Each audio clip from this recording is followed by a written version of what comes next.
If you're considering building a new system, or even just upgrading your current one with one of the new Intel 11th generation chips, you might be wondering, especially between the 11400F and the 11600K, which one of those is best for you? Is it worth spending the extra money on the unlocked version with the higher boost clocks, or is it better to save your money because the performance gap isn't that big? Well, you can check standard reviews of these chips, and you'll likely find a good enough answer about the sort of performance differences, but the key thing is that most of those reviews, including my own, tend to use higher end cards like an RTX 3080, but that's not what you will most likely be using with these sorts of chips. You, at least if you could find one, are probably more likely to be running something like an RTX 3060, and so Gigabyte sent one over along with a B560 motherboard for me to test all of that out. So let's take a look at that. For the majority of people who are going to be watching this video and who are interested in picking up either of these CPUs, odds are your top priority when it comes to how these chips perform is how they perform in gaming, so let's start with those numbers. In Watch Dogs Legion, the gap between these two is pretty massive. The 11600K is around 30% faster than the 11400F here, hitting almost just shy of 60 FPS average at 1080p ultra settings, whereas the 11400F only hits 46 FPS average. That's a very noticeable difference, enough that I would want to turn the settings down pretty considerably on the 11400F, whereas I might not need to on the 11600K. In Cyberpunk, it's much closer. Just 1.4 FPS between them on average, and even the 1% lows are only 2 FPS better on the 11600. It's quite a stark contrast to Watch Dogs and shows how it really depends on what game you're playing and how dependent that game is on the CPU versus the GPU and even the GPU memory to determine your performance. In CSGO, it's back to a massive performance gap. You get well over 300 FPS average on the K chip, whereas you get well under 300 on the 11400. The unlocked chip is nearly 20% faster here, although this is on high settings and we're talking about hundreds of FPS total, so the gap is a lot less likely to be noticeable. In FORTNITE again, it's back to being just 2 FPS apart. 148 average on the 11600K and 146 average on the 11400F. The 1% lows are only split by 6 FPS, so it's safe to say you'd be getting pretty much the exact same playing experience across both of these chips. And finally, in Microsoft Flight, it's back to having a pretty decent and sizable gap. The 11600K gets 44 FPS average here on ultra settings, whereas the 11400F only manages 36.5, making the K chip a hair over 20% faster. So for gaming, it really depends on what type of game and actually just the individual title you're playing to determine if it actually makes a difference between which of these CPUs you get.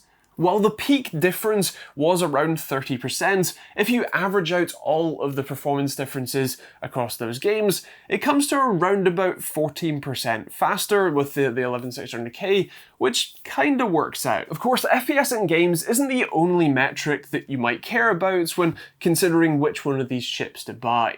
If you do things like video editing or 3D modeling, games development, even streaming, then you might care about how those things perform and function with each of these chips, so let's take a look.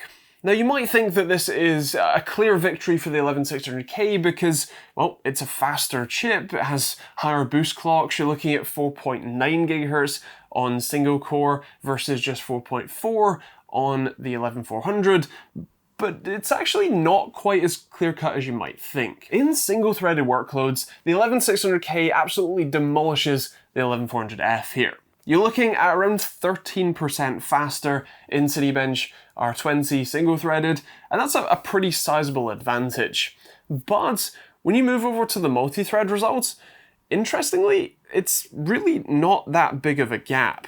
You're looking at 8% faster. Of course, that is still a pretty healthy lead, but it's not quite as sizable as the single-threaded result. In a more real-world app like Blender rendering the BMW scene, that was around 9% faster on the unlocked chip, and rendering a little over 3.5 minutes rather than about 4 minutes on the 11400F, so not a massive difference. Although when it comes to longer renders, like in Gooseberry, it's a bit more of a difference. You're looking at 14% faster on the higher end i5 rather than the lower end one, which makes a bit more of a difference on that longer render. And in the Puget bench suite for the Adobe CC apps, specifically in Premiere Pro, the 11600K only has a 3% score improvement here over the 11400F. Now, this, I should make it clear that the score that you're seeing is not just a score for how long it takes to render, but instead a more full user experience score, not only scoring things like rendering time, but also things like playback speed, ability to add settings to clips, and the general editing experience. And so while it will render clips a bit faster, it's also not a significant improvement in the overall editing experience. Interestingly, the After Effects score shows a much wider gap, with around 7% faster for the higher end i5, although in Photoshop that's only a 3% lead, so again, sort of drops that back down. So if you're considering between these two, which one should you buy? Well, if gaming is your top or only priority, and especially if you're playing less CPU heavy titles, and especially if you're playing at higher resolutions like 1440p, the 11400F is pretty much all you need. While you can eke out some more performance by splashing out the extra £50 or so on the 11600K, it's generally not that big of a performance jump that would make that sort of, well, price gap really worth it.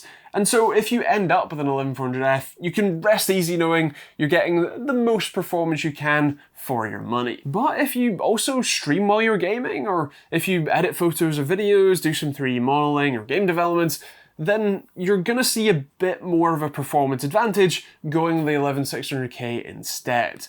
It's still not a massive gap, but for those sorts of tasks, having that extra headroom in the higher boost clocks will give you a bit better of an advantage there, and it will end up paying for itself in just straight up render time, so it's probably worth splashing out. With that said, if you do end up with an 11400F, you can still rest easy knowing that you're still getting a pretty decent experience, and of course you can always upgrade later, as these should be drop-in replacements, and you can even go for one of the higher end like the i7 instead, if you fancy. So that's a look at the two main i5s that you might be considering purchasing. If you have any questions, feel free to leave those in the comments down below. If you want to pick up either of the i5s, the motherboard, or probably not the graphics card, at least right now, but I'll leave a link to it anyway in the description down below. Those will be Amazon affiliate links that will take you to the local Amazon store. We can see pricing when and where you watch this, and potentially some availability, although there's no guarantee there. There's also a whole load of other links in the description down below you can check out, from merch to hoodies to t-shirts like this one. This is one I designed in Photoshop, although I've got some that I designed in Blender as well. There's also stuff like Patreon for access to our Money Men Discord chat and sponsor-free videos, and of course you support me directly too, and a load of other things like VPN options, Humble Bundle, Streamlabs OBS. Feel free to check those out. I'll leave some more videos on the end cards, including the 11600K and 11400F videos, and that's pretty much it. If you have any questions, like I said, feel free to let me know in the comments down below. Let me know which one of these two chips you'd pick up yourself if you were going to, and yeah, hope you enjoyed it. We'll see you all in the next video.